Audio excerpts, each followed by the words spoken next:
आज का हमारा टॉपिक है शुद्ध चालू संपत्ति पूर्वानुमान विधि से कार्यशील पूंजी का अनुमान लगाना। पिछले लेक्चर में हमने कार्यशील पूंजी का अनुमान लगाने की परिचालन चक्र विधि के बारे में जाना था।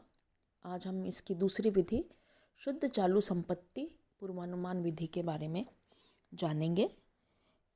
ये कार्यशील पूंजी की मात्रा का अनुमान लगाने की सबसे प्रचलित विधि है। इस विधि के अंतर्गत प्रत्येक चालू संपत्ति के लिए महीनों में वित्त की मात्रा पूर्वानुमित की जाती है। पहले से ही इसका आकलन किया जाता है। बाद में मासिक आवश्यकताओं को कुल अवधि से गुणा करके प्रत्येक चालू संपत्ति के लिए आवश्यक कार्यशील पूंजी की गणना कर दी जाती है।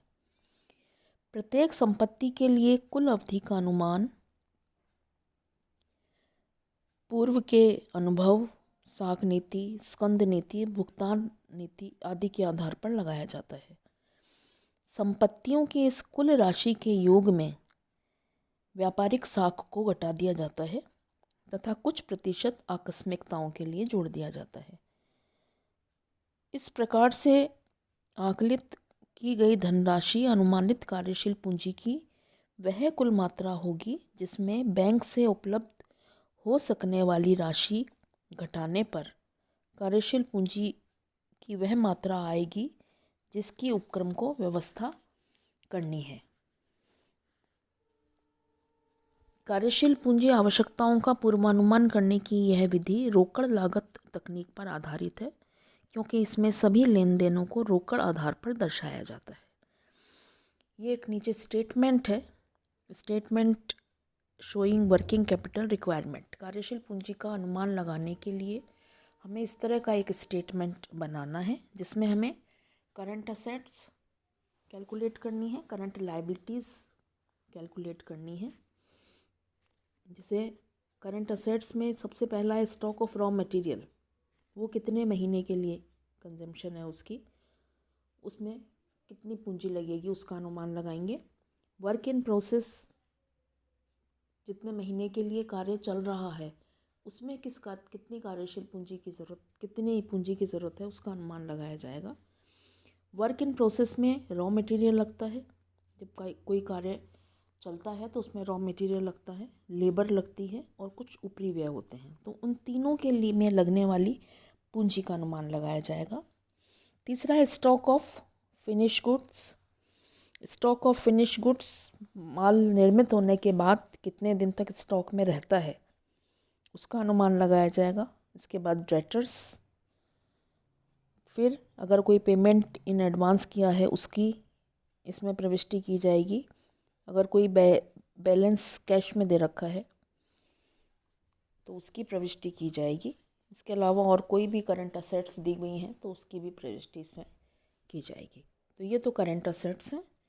इसके बाद करंट लायबिलिटीज़ कैलकुलेट की जाएंगी। तो क्रेडिटर्स चूँकि सिर्फ रॉ मटेरियल पर ही क्रिएट होते हैं, कच्चा माल खरीदने के लिए ही क्रेडिटर्स क्रिएट होते हैं, तो सिर्फ रॉ मटेरियल पर निकाले जाएंगे। इसके अलावा अगर कोई लेग इन पेमेंट है, किसी भी पेमेंट में देरी है, जैसे क्वेश्चन में कई बार ये पूछ लिया जाता है, मतलब इस तरह की सूचनाएं होती हैं कि मजदूरी भुगतान में 1 महीने की देरी की गई या ऊपरी व्ययों के भुगतान में 2 महीने की देरी की गई, तो उसे लेग इन पेमेंट के अंतर्गत रखा जाएगा।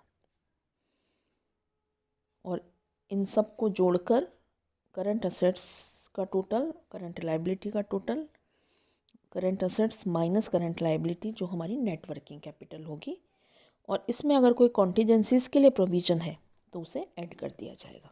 तो इस प्रकार से ये हमारा एक चार्ट हमें इस तरह का बनाना पड़ेगा शुद्ध कार्यशील पूंजी का अनुमान लगाने के लिए पूर्वानुमान विधि से।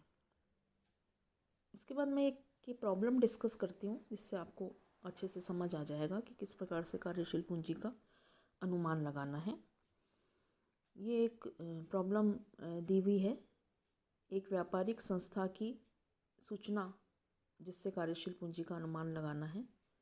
इसमें प्रोजेक्टेड एनुअल सेल्स दी हुई है 1 लाख यूनिट, सेलिंग प्राइस है 8 रुपये पर unit, average credit profit margin on sales 25% दिया गया है। एवरेज क्रेडिट पीरियड दिया गया है 8 वीक।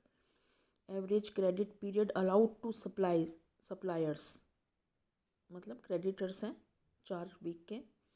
और ऊपर जो बताया था average credit period allowed to customers, तो ये डेटर्स के लिए 8 week. Average stock holding in term of sales required 12 week. Stock जो है वो 12 वीक में रहेगा। और 10% फॉर कॉन्टीजेंसीज, आकस्मिकताओं के लिए 10%।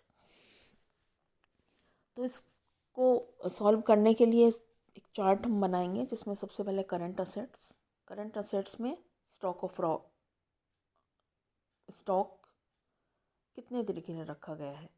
अब यहाँ हमारे पास 1,00,000 यूनिट्स हैं और 8 रुपये पर यूनिट। तो नीचे देखिए विक्रीत माल की लागत कैसे निकाली जाएगी। 1,00,000 इंटू 8 इक्वल टू 8 लाख, ये बिक्री हो गई। इसमें से क्वेश्चन में दिया हुआ है 25% लाभ, तो 25% लाभ इसमें से 2 लाख रुपया हुआ, वो माइनस कर दिया जाएगा। तो विक्रीत माल की लागत होगी 6 लाख। तो हम 6 लाख विक्रीत माल की लागत से ही अपनी सारी कैलकुलेशन करेंगे। तो करंट असेट्स जो है उसमें स्टॉक रखा गया है। अब इसमें टोटल स्टॉक दिया हुआ है, स्टॉक जो है वो 12 वीक के लिए। 6 lakh multiply by 12 divided by 52, 52 से डिवाइड करेंगे इसको, ये आ गया 1,38,462। इसके बाद डेटर्स दिए गए हैं 8 वीक के लिए। 6 lakh multiply by 8 divided by 52, चूँकि ये वीक में दिया हुआ है, ये 92,308 आ गया। तो ये टोटल करंट असेट्स हो गई हमारी 2,30,770 की। इसके बाद करंट लाइबिलिटीज़, क्रेडिटर्स दिए गए हैं हमें 4 वीक के लिए। तो क्रेडिटर्स चूँकि रॉ मटेरियल पे क्रिएट होते हैं, 6 लाख इंटू 4 डिवाइडेड बाई 52, तो ये हो गया 46,154। तो current assets minus current liability हो गई हैं हमारी 1,84,616।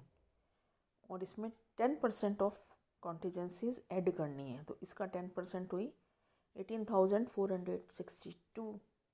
हमारी टोटल वर्किंग कैपिटल रिक्वायरमेंट है 2,03,078 रुपीज़। तो इस प्रकार से हम इस पूर्वानुमान विधि से कैलकुलेट करेंगे कि किस प्रकार से वर्किंग कैपिटल ज्ञात करनी है।